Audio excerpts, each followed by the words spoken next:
Hola chicos y chicas, ¿cómo están? Buenos días o buenas tardes o buenas noches, dependiendo del país donde estén y a la hora que estén viendo este curso. Les doy la bienvenida a este curso o a esta sección de curso donde vamos a estar hablando de todo lo referente a la medicina. Hablaremos mucho de anatomía, así como también de enfermedades o de sistemas y órganos más adelante. Ante todo me presento, mi nombre es Carlos de Oliveira, soy médico cirujano egresado de la Universidad Nacional Experimental Francisco de Miranda, Venezuela. En este primer curso vamos a estar hablando de lo que es la irrigación de miembro superior.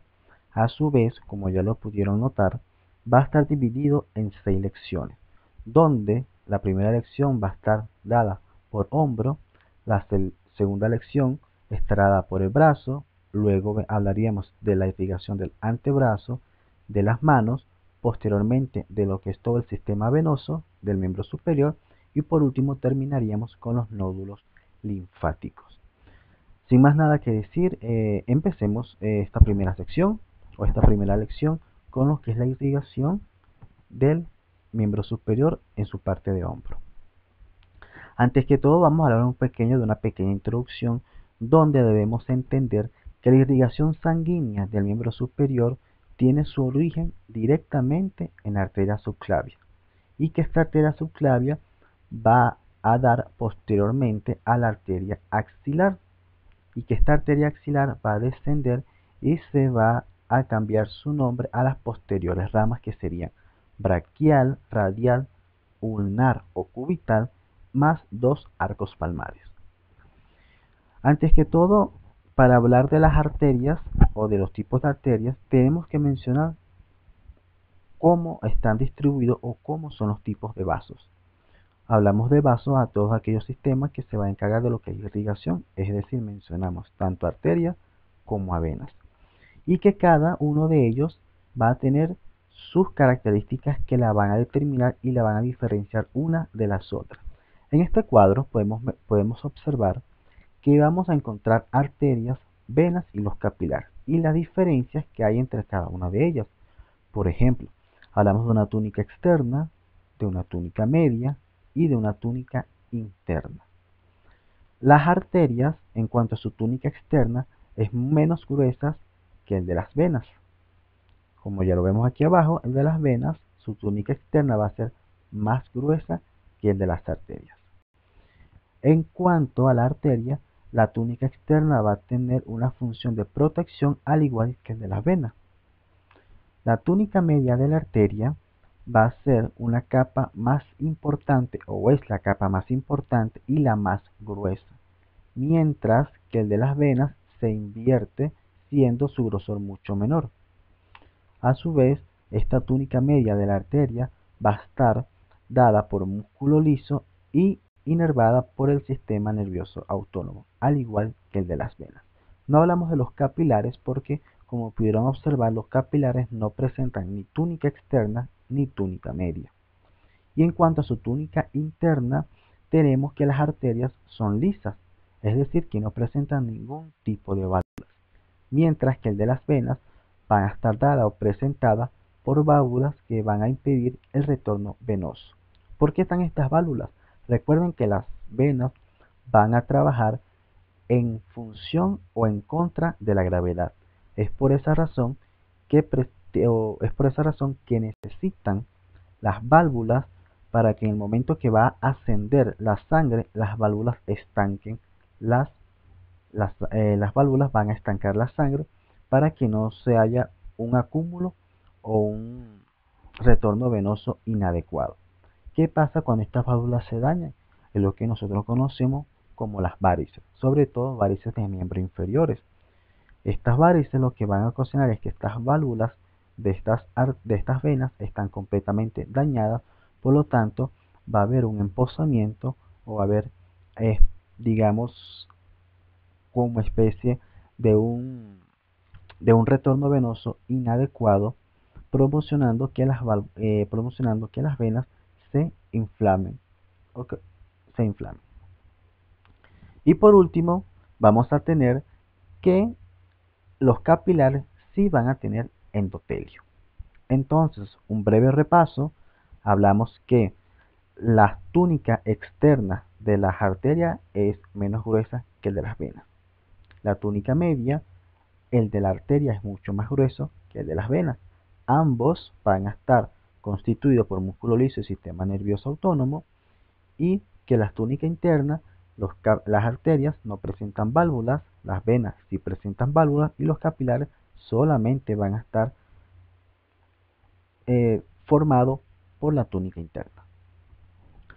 Aquí vemos las diferencias que hay entre una arteria, la diferencia que hay entre una vena y los capilares. Como ya lo dijimos, aquí está el epitelio, los tres tienen epitelio, la túnica íntima, la túnica media, que vemos que es muchísimo más gruesa en la arteria que en la vena, y la túnica adventicia o túnica externa, que va a ser mucho más gruesa en la vena que en la arteria.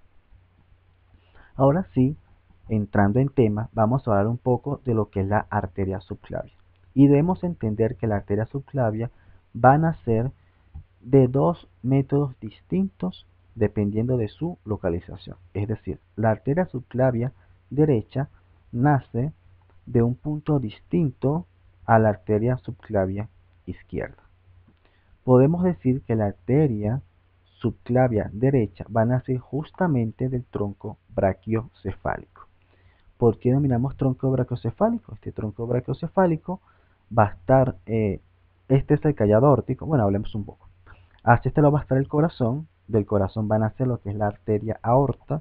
Esta arteria aórtica posteriormente va a dar lo que es el callado aórtico, y en este callado aórtico es donde van a nacer las arterias subclavias. La arteria subclavia derecha nace de un tronco. ¿Por qué se denomina tronco? Porque justamente este tronco va a dar a dos arterias importantes, que sería la arteria subclavia y que sería la arteria carótida común o arteria carótida primitiva. La arteria subclavia viene dada justamente del tronco brachiocefálico por detrás de la articulación esternoclavicular, es decir, de la articulación que nace justamente del manubrio esternal con la parte medial o con el borde medial de la clavícula. Mientras que del lado izquierdo van a ser directamente del callado de la aórtica justamente en su vértice. Ahora, también debemos entender que esta arteria se divide transversalmente hacia afuera y penetra en la cara inferior de la clavícula, cubierta por los músculos subclavios y la cara superior de la primera costilla. Aquí podemos observar cómo tenemos la clavícula, el manubrio esternal y la primera costilla. Dijimos anteriormente que esta arteria subclavia va a estar dada por lo que es, van a ser justamente por la parte superior de la clavícula y por la parte posterior de la primera costilla. Esta arteria subclavia va a dar especialmente a 8 ramas. Estas 8 ramas que va a dar, o 7 ramas que va a dar, se denominan ramas colaterales. Ahora, ¿cuáles son estas ramas colaterales y qué nombre presentan? La primera rama colateral que va a dar es la arteria vertebral. Posterior a la arteria vertebral va a dar una inferior que sería la arteria torácica interna.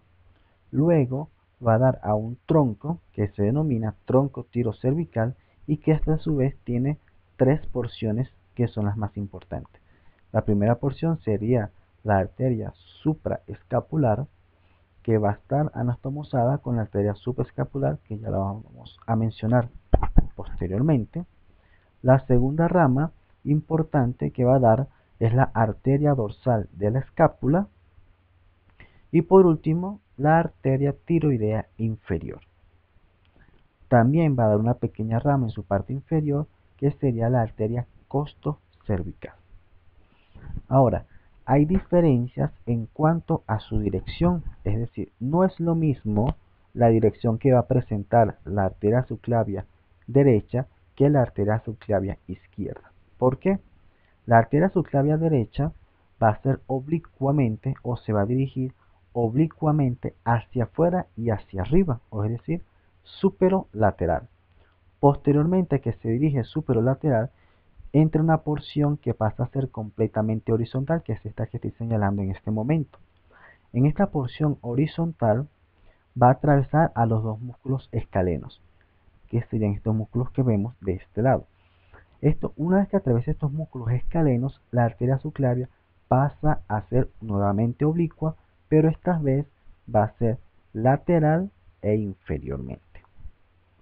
Mientras que la arteria subclavia izquierda va a ser francamente vertical desde su origen, luego franquea o atraviesa a los músculos escalenos para posteriormente alcanzar la clavícula, como lo podemos observar en esta gráfica o en este dibujo. Vemos en repaso cómo es la arteria subclavia, que nace justamente del tronco brachiocefálico, va a iniciarse siendo un pocamente oblicua superior o superior lateral, luego pasa a ser completamente horizontal, atraviesa los dos músculos escalenos y pasa a ser nuevamente oblicua, pero esta vez en sentido inferolateral. Mientras que la arteria subclavia izquierda, originalmente, desde su nacimiento va a ser completamente vertical, franquea, es decir, o simplemente atraviesa a los dos músculos escalenos para poder alcanzar la clavícula. También debemos entender que la arteria subclavia tiene ciertas porciones o ciertas relaciones. Y en cuanto a relaciones, debemos entender que tiene relaciones en cuanto a tres regiones o tres porciones. Sería una relación torácica, una relación torácica, una relación esternocleidomastoidea y una relación supraclavicular, donde la porción más importante sería la supraclavicular. La porción torácica o la relación que tiene con la región torácica es del que va a emerger justamente el tronco brachiocefálico y la cervical. Una vez que emerge el tronco brachiocefálico, esa pequeña porción se denomina región torácica o relación torácica o porción torácica. La porción o región esternocleidomastoidea es la que va a aparecer justamente en común con la arteria carótida común o primitiva. Esta es la arteria carótida común o primitiva, y esta porción que vemos acá, que va a estar relacionada con esta arteria, se le denomina porción o región esternocleidomastoidea de la arteria subclavia. Por último, tenemos lo que es la porción o región o relación de la arteria subclavia, que sería la supraclavicular, que es donde se forma como tal la arteria subclavia. Mencionando más adelante, también debemos encontrar que la arteria subclavia, una vez que ya atraviesa los músculos escalenos, pasa y se transforma a la arteria axilar.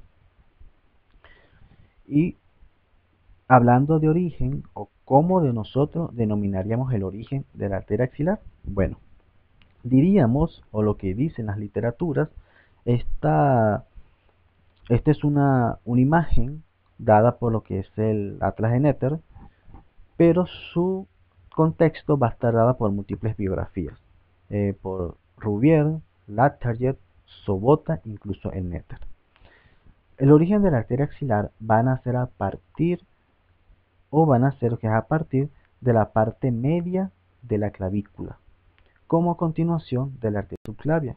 Esta es la porción de la clavícula que vemos hasta acá, los músculos escaleno anterior, por detrás estaría el posterior, la primera costilla y el manubrio esternal.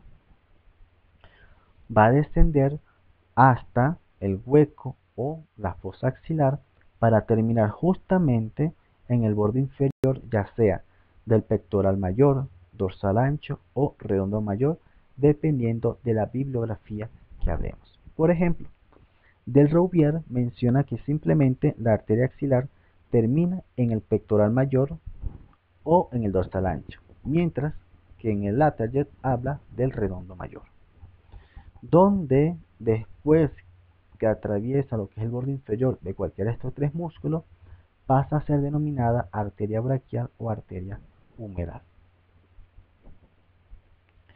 Esta arteria axilar también va a dar ciertas ramas, en específico son 6 ramas colaterales que va a estar nombrada o que vamos a nombrar de superior a inferior. En su parte superior, su primera rama que va a dar es la arteria torácica superior.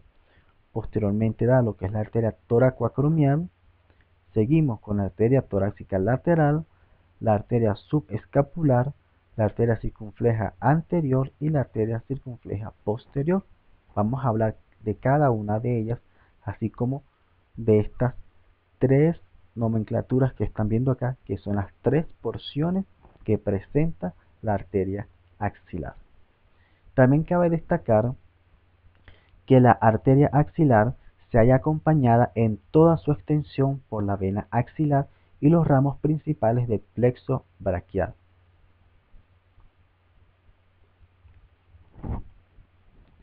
Ahora hablamos un poco de lo que son las ramas colaterales que presentan esta arteria axilar, como ya lo dijimos, que menciona 3 porciones, la primera porción, segunda porción y tercera porción de la arteria axilar.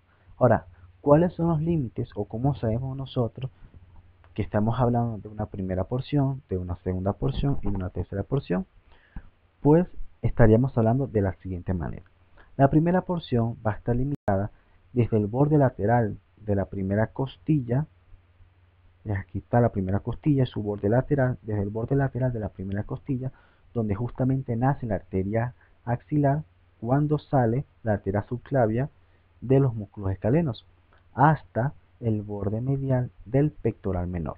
En esta porción simplemente va a dar una rama colateral, que sería la arteria torácica superior. Su segunda porción va a estar limitada por del borde medial del pectoral menor hasta el borde lateral del pectoral menor. O en otras palabras, va a estar comprendida entre el borde medial y el borde lateral del pectoral menor. Y en esta segunda porción nacen 2 arterias colaterales o 2 ramas colaterales, que serían la arteria toracoacromial y la arteria torácica lateral.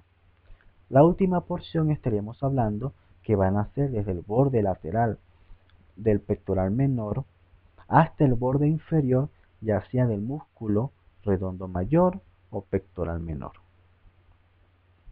o pectoral mayor dependiendo de la bibliografía.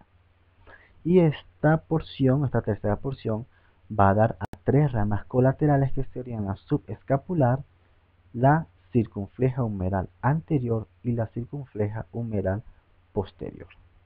Ahora sí vamos a hablar de cada una de estas porciones. Como ya lo mencionamos anteriormente, o como ya se dijo anteriormente, la primera porción da únicamente a una rama, que es la arteria torácica superior.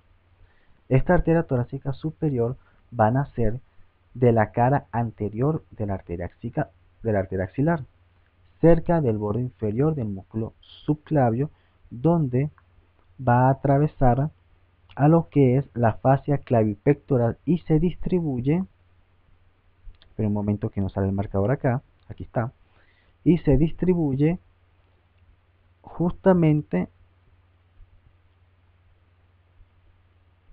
perdón, aquí me equivoqué, aquí se va a distribuir justamente en la parte superior de los músculos pectorales y de la región mamaria. Por lo general, esta arteria torácica superior suele anastomosarse con la arteria toracoacromial. Ahora, va a dar irrigación tanto al primero como al segundo espacio intercostal y a la parte superior del cerrato anterior. Con esta breve introducción terminaríamos con lo que es la primera porción. Ahora vamos a hablar un poco de la segunda porción, que como ya dijimos anteriormente, va a estar dada o van a ser 2 ramas colaterales. Hablemos de la primera rama, que sería este cursor está un poco daño, las que sería la arteria toracoacromial. La arteria toracoacromial, o también denominada arteria acromiotorácica, se va a originar en un ángulo recto de la cara anterior de la axila a nivel o a la altura del borde superior del pectoral menor. Una vez que va a nacer en este borde del pectoral menor, se va a dirigir de forma anterior para atravesar o perforar lo que es la fascia clavipectoral. Una vez que perfora o atraviesa la fascia clavipectoral, se divide en dos ramas. Tenemos entonces una rama que va a ser la rama pectoral y otra rama que también denominada la rama acromial. Vamos a mencionar cada una de estas ramas que irrigan y qué otras subramas dan. Tenemos que la arteria o la rama pectoral se va a dirigir, se va a dirigir de forma medialmente para distribuirse en los músculos pectorales, ya sean los músculos pectorales tanto menor como mayor, y en la región mamaria. A su vez tenemos, como ya lo dijimos anteriormente, se tiene cierta rama para que se anastomose con las ramas anteriores de las torácicas internas. Mientras que la rama acromial se va a dirigir de forma lateral bajo el músculo deltoides y va a proporcionar ramas a este músculo, también como a los músculos o a la articulación acromio-clavicular y a la articulación del hombro. Esta es la rama acromial, donde vemos una pequeña porción que va distribuida a lo que es el músculo deltoide o rama deltoidea, una segunda porción que va a estar dada por lo que es la rama de la articulación acromioclavicular y por último lo que es la articulación del hombro o también denominada articulación glenohumeral. De esta manera ya terminamos con lo que es la arteria toracoacromial. Sin embargo, vamos a hablar de la segunda arteria o de la segunda rama colateral que presenta esta segunda porción de la arteria axilar, que sería la arteria torácica lateral. La arteria torácica lateral va a nacer de la cara medial de la arteria axilar posterior, de la arteria posterior al pectoral menor. Si no se han dado cuenta, dijimos que de la cara anterior, ¿cierto? Van a ser justamente dos ramas, que sería la torácica superior y la tóracoacromial. De su cara media van a ser, de su cara medial, van a ser la arteria torácica lateral, que es la que estamos mencionando en estos momentos, pero también hace la arteria subescapular. Y de su cara posterior van a ser las dos arterias circunfleja humeral, tanto la anterior como la posterior. Entonces, siguiendo con lo que es la arteria torácica lateral, tenemos que esta arteria torácica lateral va a descender inferior, medial y anteriormente en el plano clavipectoral y en la parte anterior de los músculos, ¿verdad? Va a dar unas ciertas ramas o va a proporcionar ramas a lo que son los músculos pectorales, ya sea pectoral mayor y pectoral menor, a los serrato anterior y los músculos intercostales.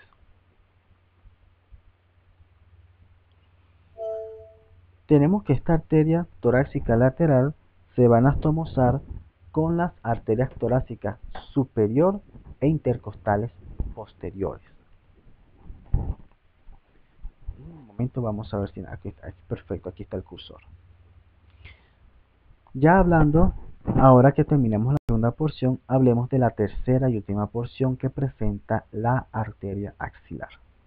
Esta última porción de la arteria axilar dijimos que van a ser desde el borde lateral del pectoral menor hasta el borde inferior, ya sea del pectoral mayor, del dorsal ancho o del redondo menor.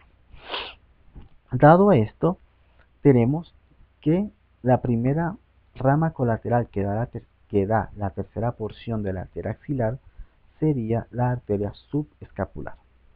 Esta rama va a nacer en la cara medial de la arteria axilar en relación al borde inferior del músculo subescapular. A su vez, se va a dirigir de forma inferior, esperen que el cursor aquí se pierde, no sé por qué, okay. Se dirige de forma inferior y medial para luego así dividirse en dos ramas, una rama que es la tóraco-dorsal y otra rama que sería la circunfleja de la escápula. Hablando un poco de lo que es la arteria tóraco-dorsal, tenemos que va a descender sobre va a descender sobre el músculo serrato anterior posterior a la arteria torácica lateral. Se distribuye dando así irrigación a los músculos intercostales, serrato anterior, dorsal ancho y de la piel lateral de la pared torácica. De este mismo modo vamos a hablar de la arteria circunfleja de la escápula, que esta arteria circunfleja de la escápula va a penetrar un triángulo que va a estar comprendido entre el músculo redondo menor, redondo mayor y cabeza larga del tríceps, denominado triángulo homotricipital.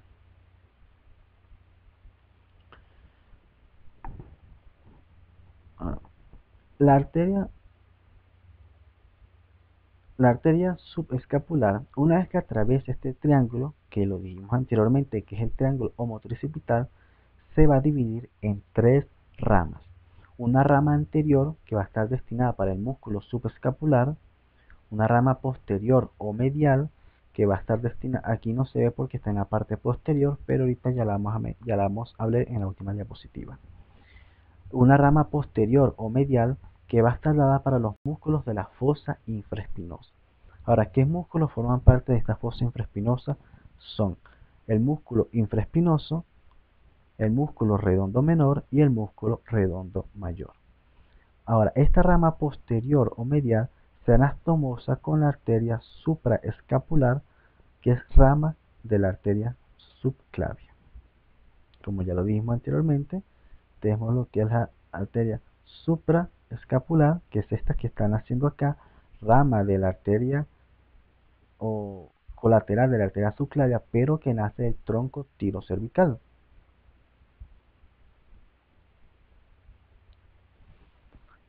Y por último tenemos una rama descendente que va a recorrer lo que es el borde lateral de la escápula y se anastomosa con la arteria dorsal de la escápula, que en una diapositiva posterior la vamos a mencionar. Ahora tenemos que hablar un poco de lo que es la arteria circunfleja humeral, ya sea la posterior y de la anterior. Hablemos primero de la posterior. La posterior se va a originar en la parte posterior de la arteria axilar al mismo nivel que la arteria subescapular. Como lo mencionamos, y tenemos lo que es la arteria subescapular, van así justamente al mismo nivel. Se dirige posterior y lateralmente atravesando el cuadrilátero húmero tricipital. Si mencionamos a lo que es el cuadrilátero húmero tricipital, que va a estar dado en este espacio específicamente, tenemos que debemos hablar específicamente de sus limitaciones o de sus límites o de sus bordes. Ahora, ¿cuáles son los bordes que presenta el cuadrilátero húmero tricipital? Tenemos que en su parte inferior el cuadrilátero húmero tricipital va a estar representado por el músculo redondo mayor y dorsal ancho. En su parte superior va a estar por el músculo subescapular, en su parte anterior por el músculo redondo menor y en su parte posterior por el músculo redondo menor también. Sin embargo, en su parte medial, va a estar representado por la cabeza larga del músculo tríceps braquial y lateralmente va a estar representado por el húmero. Estas serían las limitaciones que presenta el cuadrilátero húmero tricipital. La arteria circunfleja humeral posterior va a terminar justamente en la cara profunda del músculo deltoides. Ahora de esta manera terminaríamos con la última rama colateral que presenta la arteria axilar, justamente en la tercera porción, que sería la arteria circunfleja humeral anterior. Esta arteria circunfleja humeral anterior van a ser justamente lateral a la arteria circunfleja humeral posterior. Va a rodear lo que es la cara del cuello quirúrgico del húmero y pasa posterior a los músculos coracobraquial y bíceps braquial. Tenemos que esta arteria circunfleja humeral anterior también va a alcanzar lo que es el surco intertubercular, donde se divide en dos ramas, una rama superior y una rama lateral. Esta rama superior o ascendente va a ascender por lo que es el surco intertubercular y penetra justamente en la articulación del hombro, que también denominamos la articulación del hombro como articulación glenohumeral, mientras que su rama lateral se va a continuar de forma lateral al trayecto de esta arteria para suministrar ramas también al músculo deltoides y se anastomosa justamente con la arteria circunfleja humeral posterior. En este sentido, vamos a ver en esta lámina, podemos ver cómo está pasando aquí la arteria circunfleja humeral posterior hasta su borde anterior, donde se anastomosa con la arteria circunfleja humeral anterior. Mencionamos que esta es la arteria supraescapular que proviene de la arteria o del tronco tirocervical, producto de una rama de la arteria subclavia. Vemos cómo desciende, cómo pasa por la espina de la escápula para anastomosarse con la arteria subescapular. Esta arteria subescapular, además de anastomosarse con la arteria supraescapular, se anastomosa en su borde o en su ángulo inferior con la arteria dorsal de la escápula, que también es una de las ramas que provienen del tronco tirocervical o de la rama tirocervical de la arteria subclavia. Y con estas diapositivas, mi amigo, hemos terminado esta primera lección, que sería de la arteria subclavia o de las arterias que proporcionan irrigación al hombro. En las próximas lecciones vamos a hablar, o en la siguiente lección, vamos a hablar de lo que es la arteria braquial.